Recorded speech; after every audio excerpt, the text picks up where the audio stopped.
Hello बच्चों, कैसे आप सब। स्वागत है आपका अपना प्यारा सा चैनल तनु क्लासेस में। आज की इस वीडियो लेक्चर में हम लोग बात करने वाले भूगोल सब्जेक्ट के बारे में, और इसमें पढ़ने वाले हम लोग पहला चैप्टर जो है इसके क खंड को। इससे पहले हम लोगों ने बच्चों पहला जो चैप्टर था इसको हम लोग समाप्त कर दिया था, भारत संसाधन एवं उपयोग के बारे में, और इसके सारे वीवीआई शॉर्ट्स और लॉन्ग क्वेश्चन को भी हम लोगों ने देख लिया था। जिन जिन बच्चों ने अभी तक उसको नहीं पढ़े हैं तो वो जाकर के सबसे पहले प्ले लिस्ट में जाकर के उस चैप्टर को पढ़ ले, तब ताकि आपको आगे कोई भी परेशानी कोई दिक्कत न हो, और ताकि सारा चीज़ आपको आसानी से समझ में आ जाए। हम लोग क खंड में हम लोग स्टार्ट करने वाले हैं बच्चों प्राकृतिक संसाधन के बारे में, यानी कि प्राकृतिक संसाधन क्या होता है इस चैप्टर में हम लोग पढ़ेंगे और सारा चीज़ का विस्तार से अच्छी तरह से अध्ययन करेंगे। तो आइए बिना किसी समय गवाए हम लोग शुरू करते हैं इस चैप्टर को। तो सबसे पहला है प्राकृतिक संसाधन। बच्चों हमने पहला ही आपको अध्याय में आपको पढ़ा दिया था कि प्राकृतिक संसाधन किसे कहते हैं, कि वे सारे संसाधन जिसका निर्माण किसने किया हो, प्रकृति ने किया हो, तो उसको हम लोगों ने क्या कहा था बच्चों, प्राकृतिक संसाधन। यानी कि वे संसाधन जिनका निर्माण प्रकृति ने किया हो, किसने किया हो, प्रकृति ने किया हो, और वो वस्तु क्या करता हो, उस मानव की आवश्यकता को पूर्ति करता हो, उसी को हम लोग बोलते हैं प्राकृतिक संसाधन। वह संसाधन जिसका निर्माण प्रकृति ने मानवीय आवश्यकता को पूर्ति करने के लिए किया हो, उसे हम लोग ने प्राकृतिक संसाधन कहा था।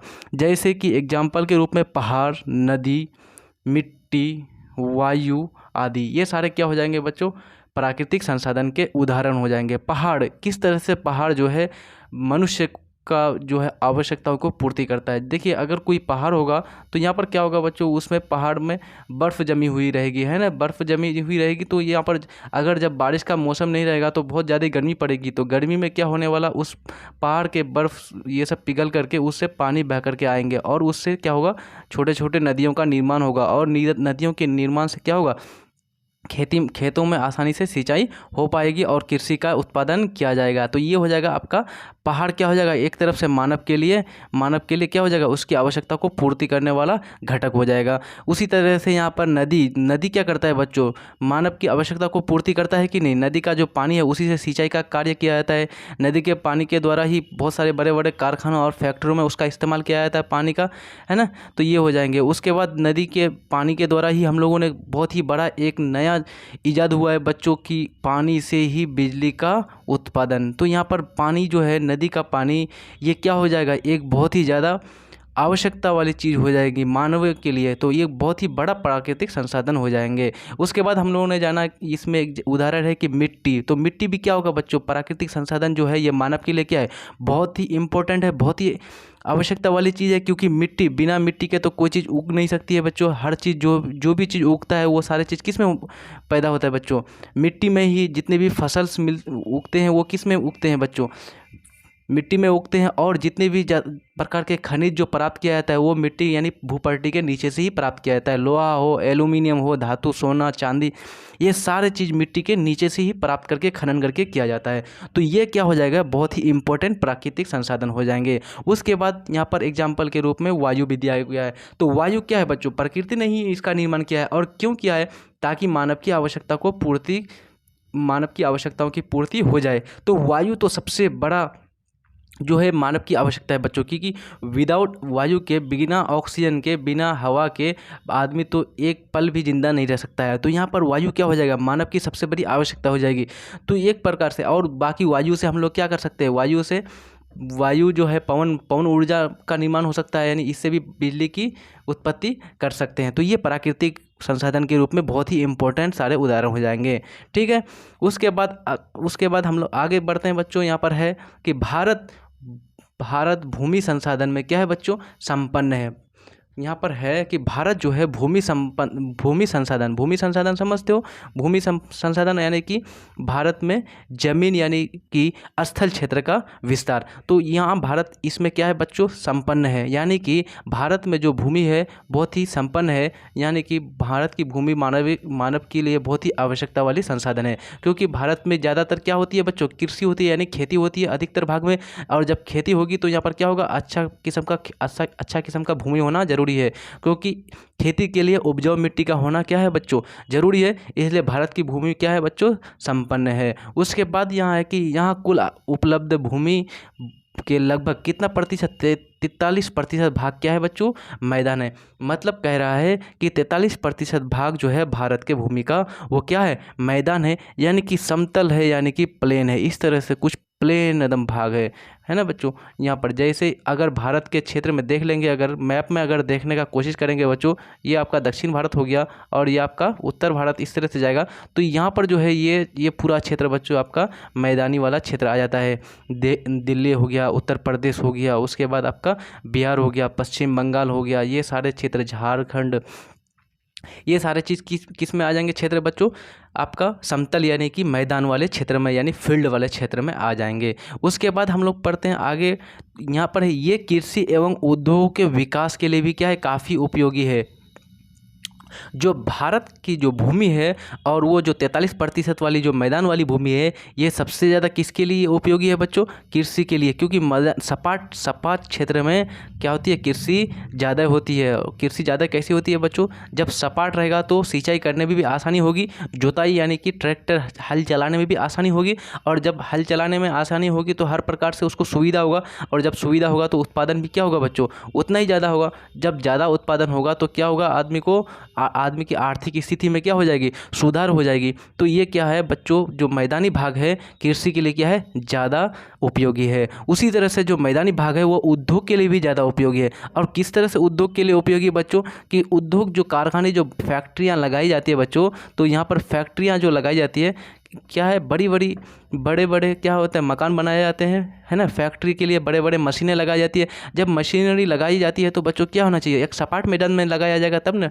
अगर एक सपाट मैदान में न लगा करके ऊंच नीच वाले ज़मीन पर लगाया जाए तो क्या होगा, वहाँ पर ऊपर नीचे हो जाएगा बच्चों। उसके बाद मशीनें जो है सही तरीके से काम नहीं कर पाएगा। उसके लिए क्या होता है, सड़क मार्ग का भी सही से क्या हो जाएगा, व्यवस्थित नहीं होगा। और उद्योग के लिए मैदान का होना क्यों जरूरी है, कोई भी उद्योग अगर कृषि वाला उद्योग लगाया जाए, जैसे कि गन्ना का फैक्ट्री लगाया जाए, तो बगल में खेती होगी अच्छी, मैदान वाले क्षेत्र में अगर गन्ने की अच्छी तरह से खेती होगी तो उस गन्ने को आसानी से उस बगल के फैक्ट्री में लेके आएंगे, और फिर उससे क्या होगा, गन्ने फैक्ट्री में ला करके उससे क्या, चीनी और गुड़ का निर्माण किया जाएगा। तो ये जो है मैदान वाला जो क्षेत्र है बच्चों, वो कृषि और उद्योग के लिए बहुत ही ज़्यादा क्या है, उपयोगी है, बहुत ही ज़्यादा लाभदायक है। और उसके बाद हम लोग पढ़ते हैं 30% भाग।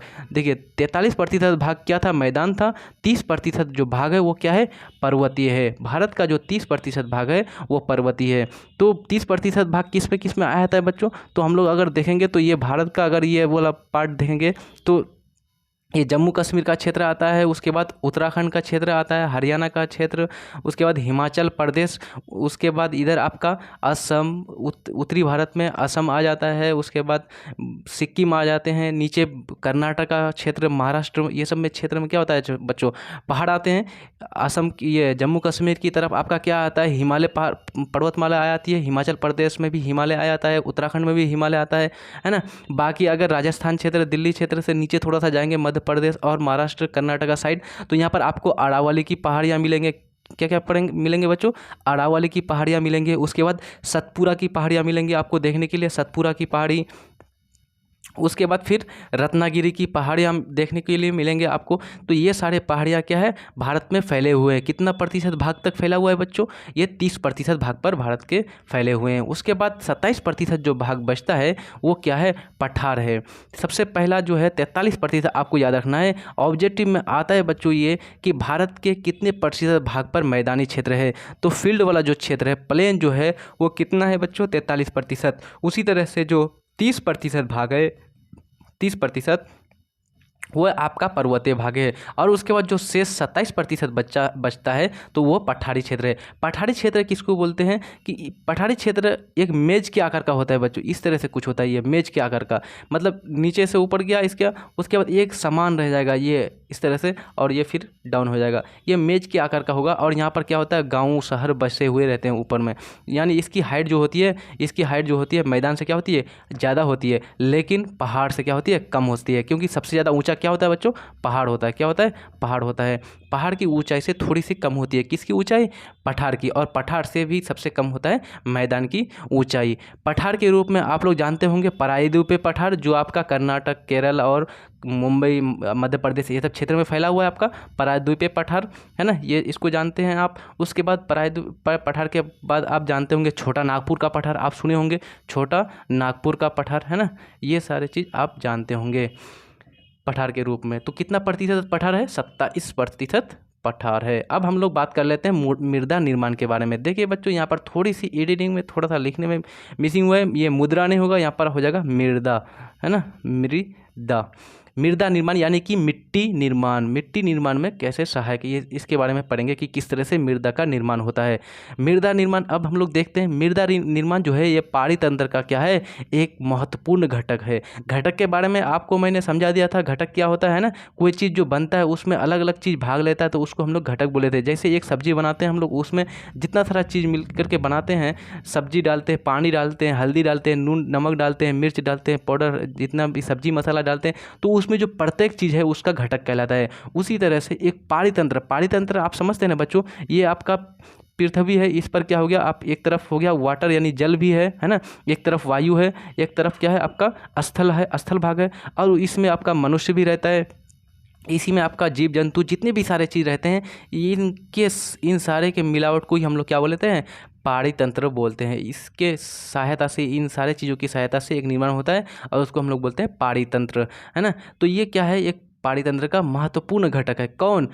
स्थल जो भाग होता है, मृदा जो होता है, ये क्या है? महत्वपूर्ण भाग है। क्योंकि मृदा जो अगर नहीं रहेगा तो फिर क्या होएगा बच्चों? जीवन यापन जो है क्या हो जाएगा? अस्त व्यस्त हो जाएगा। असंगठित पदार्थों से निर्मित पृथ्वी की सबसे ऊपरी परत मृदा कहलाती है। अब यहाँ पर मृदा का डेफिनेशन दिया हुआ है, आप इसको आसानी से लिख सकते हैं। और जैसे ही बोर्ड परीक्षा में आए कि मृदा किसे कहते हैं, आप लिख करके आएंगे, 100% एक भी मार्क्स आपका कटने वाला नहीं है। तो यहाँ पर है असंगठित पदार्थों से निर्मित पृथ्वी की सबसे ऊपरी परत। देखिए बच्चों, असंगठित बोल रहा है यहाँ पर। असंगठित समझते हैं? असंगठित, उसमें कुछ भी हो सकता है, कंकड़ भी हो सकता है, बजरी भी हो सकता है, बालू भी हो सकता है, चूना भी हो सकता है। ये सारे असंगठित हो गए, मिल करके सब बनेंगे तो, है ना।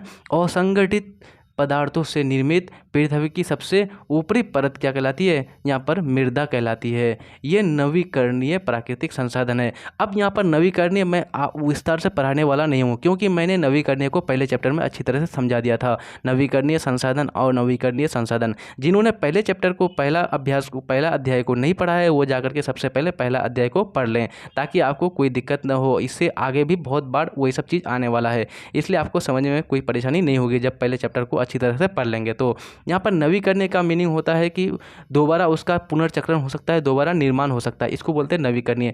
तो मृदा जो होती है ये क्या होती है? नवीकरणीय प्राकृतिक संसाधन है। कहने का सेंस ये है कि मृदा जो है दोबारा निर्माण हो सकता है। जैसे बच्चों एक नदी आ रही है, ये इस तरह से नदी बह रही है, और ये क्या हुआ, ये कुछ समय के बाद 2-3 साल के बाद क्या किया, यहाँ पर जो मौजूद ज़मीन था इसको काट के लेके चले गया।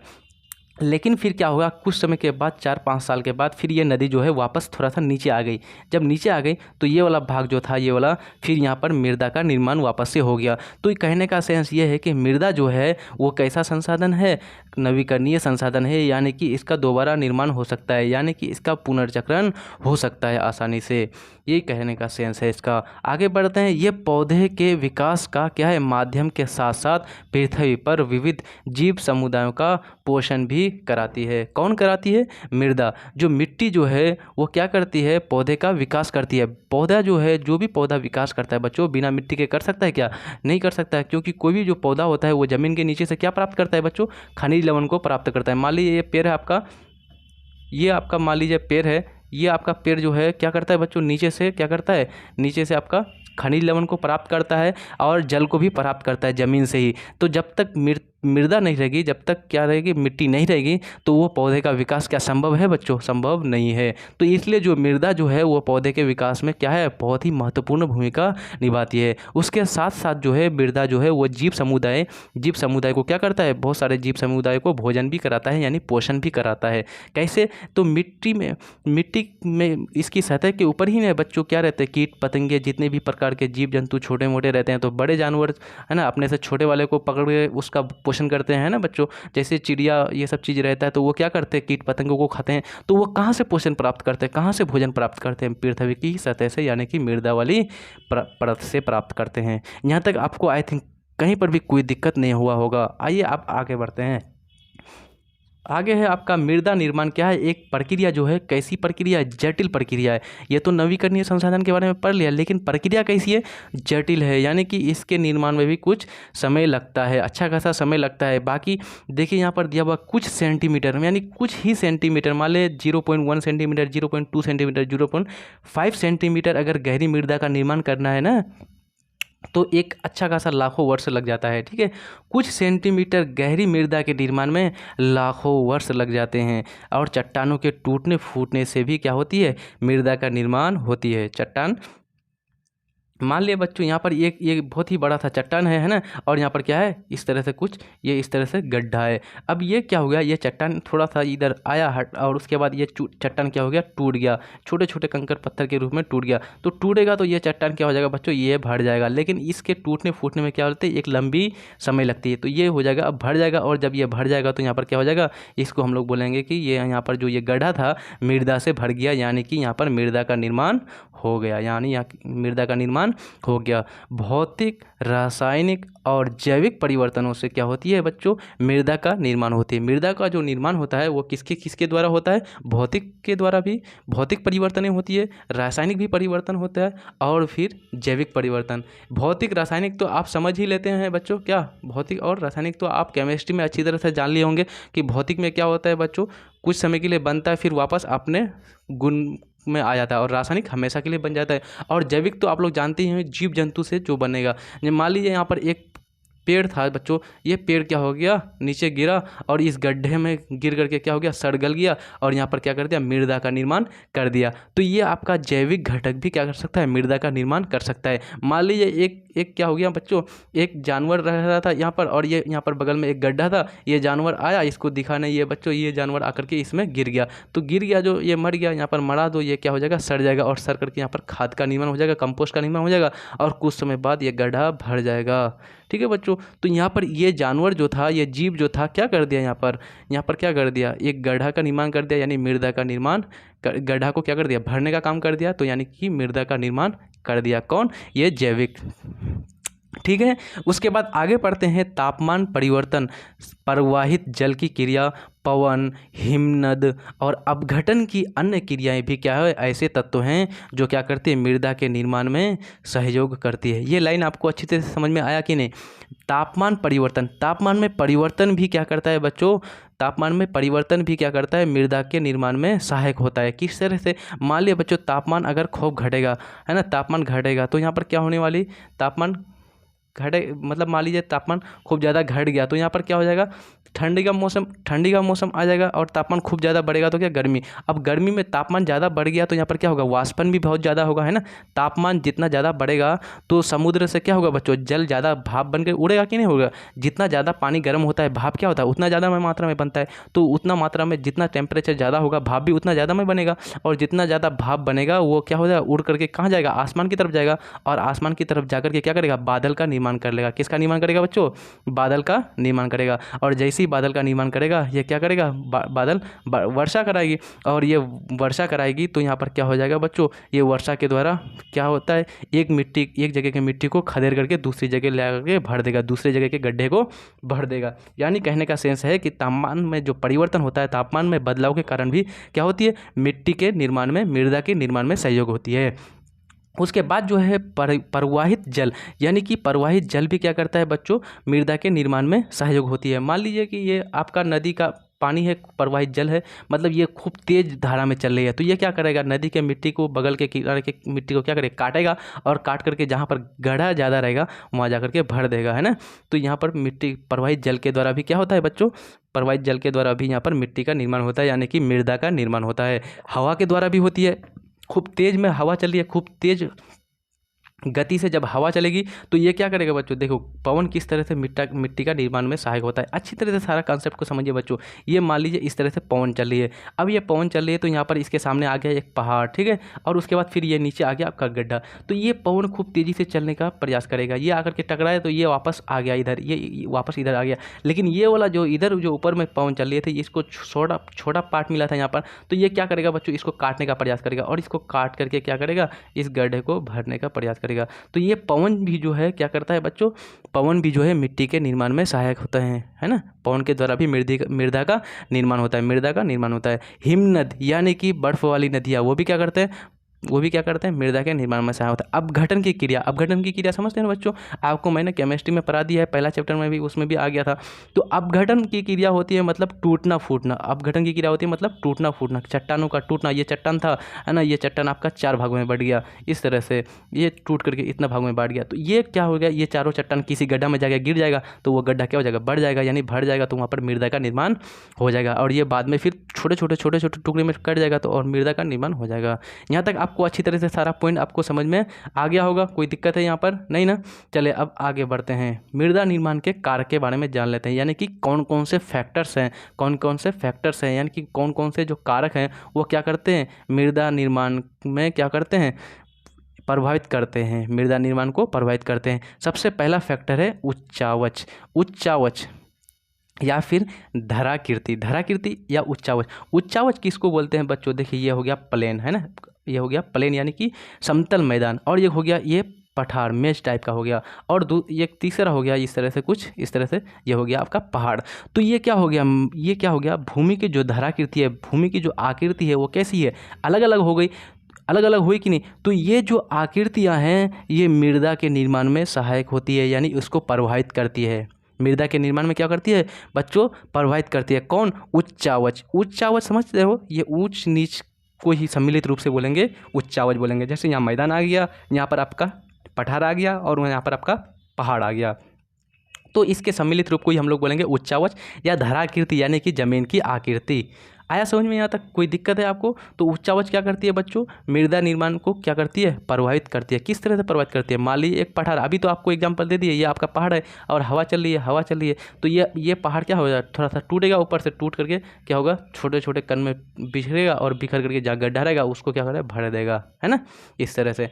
अब दूसरा है इसका कि दूसरा जो प्रभावित करने वाला कारक है मूल शैल या चट्टान। शैल का माना होता है बच्चों चट्टान खुद होता है, मूल शैल या फिर क्या, चट्टान।